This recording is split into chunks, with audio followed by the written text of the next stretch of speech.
Өнөөдөр бас улсын хурал засгийн газрын төвшинч гэсэн бизнесийн эрхчлөө, эдийн засгийн эрхчлөөний тухай асуудал ярьж байгаа бол энэ үйл хамгийн чухал байна. Бизнес хийж эхлэхний хэрэг. Энэ бол харьцангуй гайгүй. Харин бизнесээс тодорхой төвшөнд буюу яаж гарах вэ гэдэг асуудал байх ёстой. Энэ өөрөө эргээд сайн дураараа татан богдохоосаа гадна тодорхой санхүүгийн эрсдлүүдийг зөв замаар хуваарлаад бас гарах асуудал байгаа. Нөгөө талдаа тухайн компани дээр үүсэж байгаа эрсдлийг томруулахгүйгээр хуваарлаж эсвэл одоо дахин зохион байгуулалтаж тухайн компаниг ажлын байрыг аврах асуудал байх. Энд ихтэй яг өмчийн эзний хүсэл төр биш. Энэ сонирхогч этгээдийн одоо хүсэлтийн дагуу шүүхийн оролцоотой хийдэг ажил байхгүй.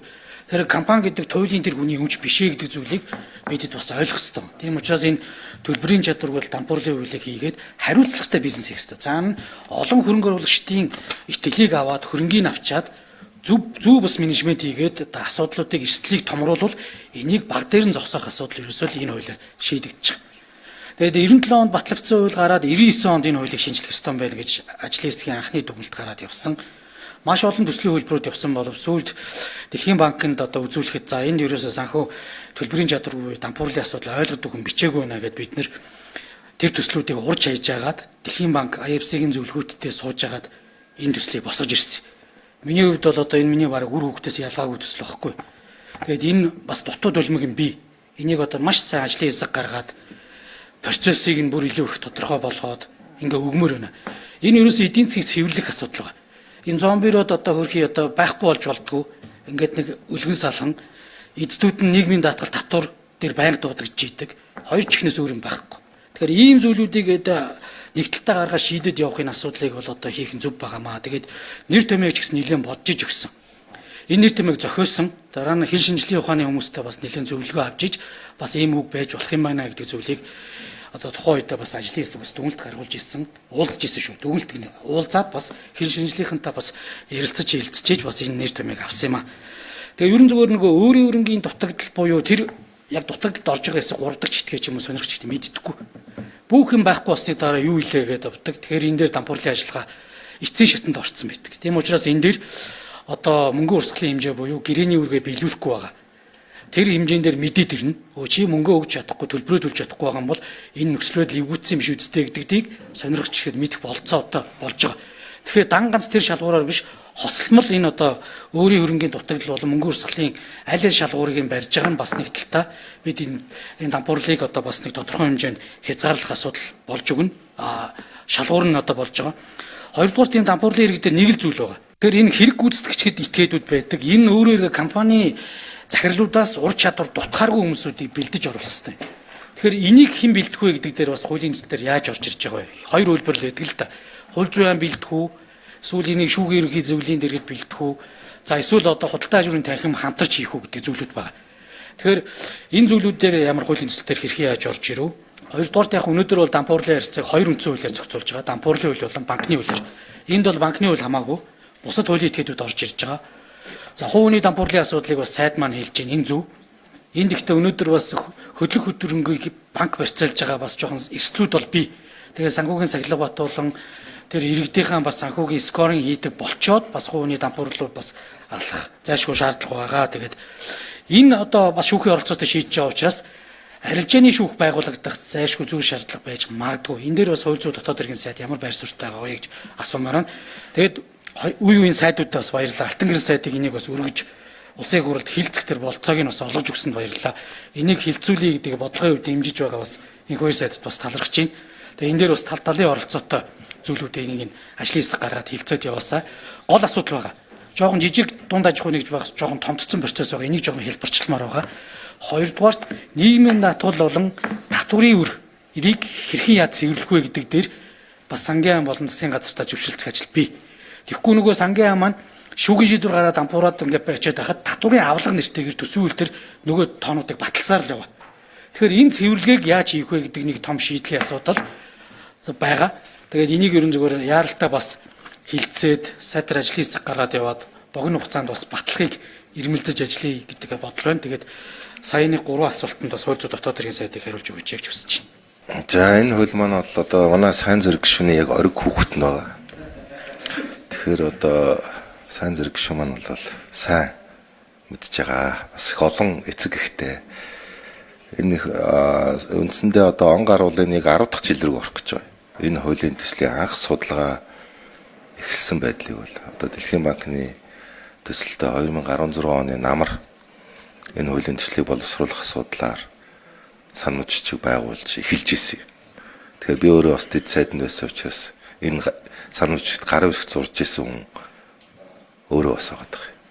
Тиймээс энэ нэг олон жилийн судалгаа одоо хөчлөмөр байж байгаа. Би эрх зүйн тогтолцоо талаас нь бол нэг зүйлд олзуурч байгаа.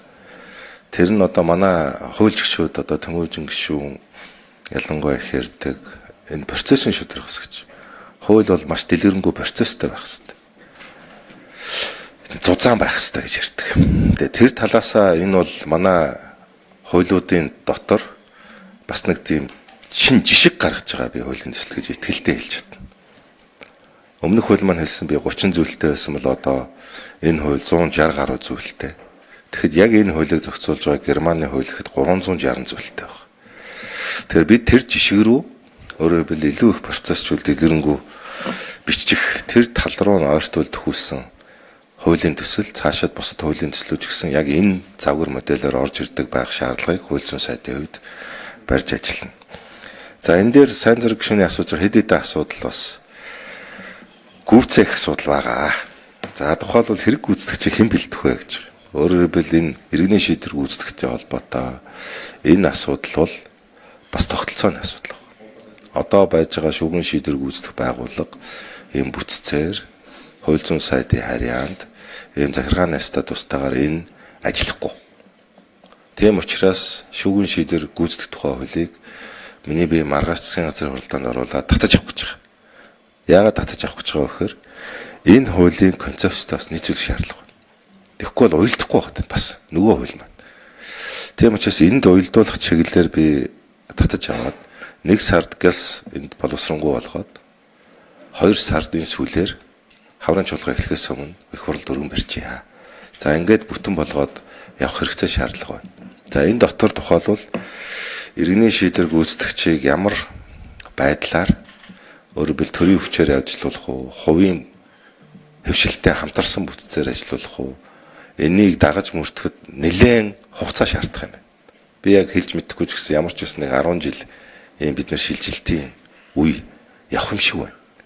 Тийм учраас дагаж мөрдөх журмын хууль дээр бид нар бас энийг тооцож хүн хүчээ хуваарлах дээр бодож за тэгж ажиллая гэсэн бодолтой байна. За мөн одоо энэ хууль дээр би иж өрн орж ирсэн хүссэн хэмжээнд орж ирсэн гэж хэлэхгүй. Ажлын хэсгийн төвшөнд яг энэ хуулийг онлынхын хувьд тэр бусад улс орны жишгээр боловсронгуй болох асуудал байгаа гэдгийг ус үннээ хүлээж байна. Тухайлбал манай сангийн ам бол бүгдийг татврын орлого талаар нүдээр хараад байдаг. Хүнийг үхэх боломжийг олгодог. Үхсэн ч татврыг авах гэж утчихдаг. Тийм нүдээр хараад байдаг дандаа орлого. Тийм учраас нөгөө сангийн сайд бас үжил баримтал баталдаг. Улсын хурлд өргөн барих зөвшөөрөл олгодог гэдэг утгаараа хуулийн этгээдийн бүртгэлтэй холбоотой асуудлаар татврын хэдэн жил дараасаа өртөө байвал гэдэг тэр шалгуураа энд бичсэн байгаа. Энэ бол хууль зүйн сайдын чин сэтгэлийн бодлого байгаагүй гэдгийг би одоо мэргэжлийн байнгын орныхоо гишүүдэд хэлэх гэж байна. Тийм учраас ажлын хэсгийн явцад энэ одоо саналуудыг олон талаас нь бас яриад боловсронгуй болох асуудал бол байгаа гэдгийг бас хэлье. За арилжааны шүүхийн хувьд бол мэдээж арилжааны хууль гарах ёстой. За арилжааны хууль бол өргөн баригдсан байгаа. Гэхдээ би энэ хуулийг мөн татаж авах гэж байна. За яагаад татаж авах гэж байна вэ гэхээр 3 сард хаврын чуулга эхлэхээс өмнө өргөн барих шаардлага байна. Энэ арилжааны хуулийг яг улсын их хурлд өргөн барьдаг өдөр нь Монгол улсын дээд шүүх санал өгсөн юм байна. Тэгээ дээд шүүхийн саналыг тусгаагүй өргөн барьчих. За дээд шүүхийн ирсэн саналыг аваад үзэхээр ер нь зарчмын шинжтэй шууд хэлцүүлэгт оруулахад бэлэн биш. Ийм санал өгсөн. За би энэ саналыг уншиж үзэхдээ мэдэхгүй одоо Монгол улсын дээд шүүх хизээч ийм үгнүүдийг хэрэгжилж байгаагүй байх гэмээр тийм ноцтой үгнүүдийг хэрэгэлсэн. Нэн аюултай энэ асуудал бол асар болгоомжтой хандах ёстой. Энийг одоо хатуу анхааруулж байна гэсэн ийм санал өгсөн байна. Өөрөөр хэлбэл энэ өөрөө тогтолцооны шинжтэй хууль хэрэглэн дээр дэм болохоосоо тгээ болчих вэ гэдэг ийм болгоомжлыг нэлээд сануулсан. За тэр дотроо иргэний хуулиасаа томоохон хэмжээний бүлгийг шууд сугалж аваад бие даасан хуулийн хэлбэрээр бичээд энэ нь өөрөө иргэнийхээ хуулийн одоо бидний ялгаж үндсэн хууль шүү дээ энэ. Нөгөө үндсэн хуулийнхаа суурь зарчим руу доголдол үүсгэж үхвэ гэдэг ийм сануулгыг улсын дээд шүүх өгсөн. Тийм учраас дээд шүүхтэй энэ асуудлаар саналыг нь сайн ярилцаж хүрээнд татаж авч улсын их хурлд өргөн барихгүй бол яг хууль тогтоох байгууллага төр энэ асуудал хэлцэгдэхээр улсын дээд шүүхийн саналыг хууль тогтоогчд маань энд ярилцсан нэг бол бас нэлээд цаг хугацаа, нэлээд асуудал үүсгэхээр ийм байгаа учраас та бүхний ажлыг бас хөнгөвчлөж хуулийн төслийг бол дэмжиж байна. Төлбөрийн чадвар хөдөлгөөний хуулийг хилцгийг сая ингээд бүрэг дорж гишүү асуугаад инквайри сайд хариуллаа. Энэ Монгол улсад арилжааны эрх зүй ямар хэмжээнд хөгжиж байгаа гэдэг зүйлийг л илтгэж байгаа жишээнүүд багхгүй. Бид арилжааны хуультай болсон хэсгээс үл хамааран арилжааны шүүхтэй болох боломж нь байж байгаа. Өөрөөр хэлэх юм бол Голланд улсад байдаг маркет корт, за Солонгос бол дампуурлын шүүхтэй. Өөрөөр хэлэх юм нөгөө B2B харилцаан дээр, мэрэгжлийн байх харилцаан дээр процесс нь өөр байдаг, материалын хуулиудын одоо зохицуултыг ч гэсэн илүү ялгамжтай хийж өгч болдог. Энд мөнгө төгжигдэхгүй гэсэн үг. 80,000 төгрөг төлчөөд 8 жил шүүхтэр үүргийн гүйцэтгэлийг барина гэдэг чинь аимшигтай юм явж байгаа байхгүй. Тэгэхээр бидэд энэ дээр илүү их одоо B2B харилцаан дээр буюу энэ арилжааны харилцаан дээр, бизнесийн харилцаан дээр ялгамжтай зохицуултуудыг хийх цаг нь болсон. Тэгээ энэ дээр уг нь бол одоо би бас яг арилжааны тухай хуулийг бие даасан байх уугүй юу гэдгээс үл хамааран энэ концепц яригдах ёстой маа гэдэг зүйлийг хэлмээр байна.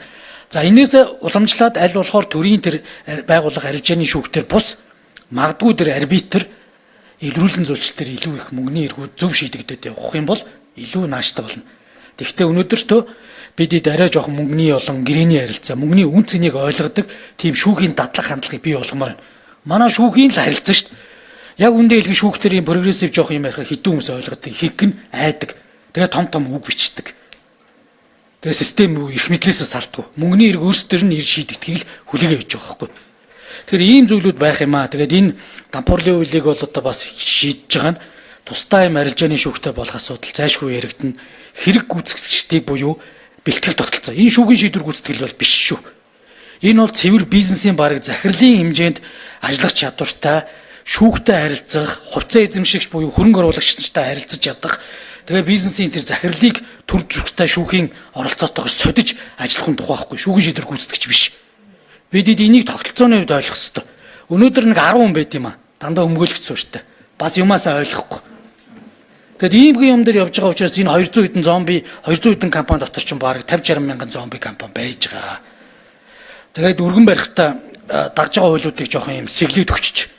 Тийм учраас энэ дээр ингээ гişүүдээ асуугаад байгаа зүйлүүд байна. Тэгээд инквайри сайд ч гэсэн нөгөө шинжсэн хариулга учраас таад ажлынс гараад бүх зүйлүүдэд хөндөд ярихад бэлэн одоо бас хамтарч ажиллая гэж байгаа учраас энийг бас манай байнга ороод дэмжиж гарах нь зүйтэй болоо. Тэгээд яг энэ дээр илүү их одоо сайн ярьдаг цэнгүүн гишүүн маань оролцоосаа гэж бодож байна. Эдийн засгийн бэкграундтай өмнөс гэсэн оролцоод явах нь зүйтэй. Тэгээд энэ дээр 2-3 зүйл бий. Гэхдээ нэг зүйлийг бас ойлгосоо. Хууль бус буюу зохиомол дампуурлын асуудал чинь угаасаа эрүүгийн эрх зүйгээр зохицуулах гэмт хэрэг.